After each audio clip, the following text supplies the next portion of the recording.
Es no pirmās saimniekošanas dienas esmu ņēmis kredītus, gan īstermiņu, gan ilgtermiņu. Un pamatā, bez šī atbalsta nebūtu tādas attīstības nekad bijušas.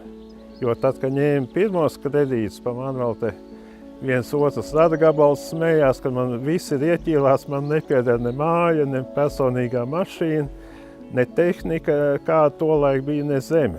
Bija absolūti 100% apķīlāts bankā. Bet, pamazām jau viss kļuva vairāk, gan zemes iegādāts, vairāk tehnikas. Un tagad salīdzinot tik, cik ir ieķīlāts pret to, kas ir milzīga atšķirība. Ja tagad viss nekustamo īpašumu zemes novērtē kaut kur jau uz 500 000, kas man ir, jo tagad zemes vērtība ir 5000 rēķina eiro hektārā. Kādreiz jau bija tikai tur kaut kur uz 500, banka vērtēja tikai par 100 un deva tikai atbalstā 70% no tā šķīles vērtības. Tā ka tagad var justies droši, vienalga, kas notikt, kad kredīts nav problēmas atdot.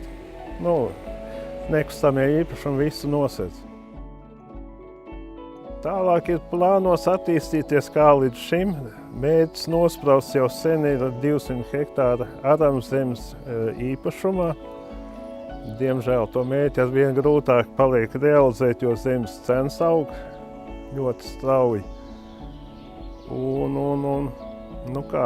Modernizēt vēl vairāk kā līdz šim un kļūt saimniecībai pilnīgi pastāvīgai. Pašlaik esmu sadarbības partneris ar vēl līdzvērtīgu zemnieku saimniecību Senči, kur dalāmies ar tehniku.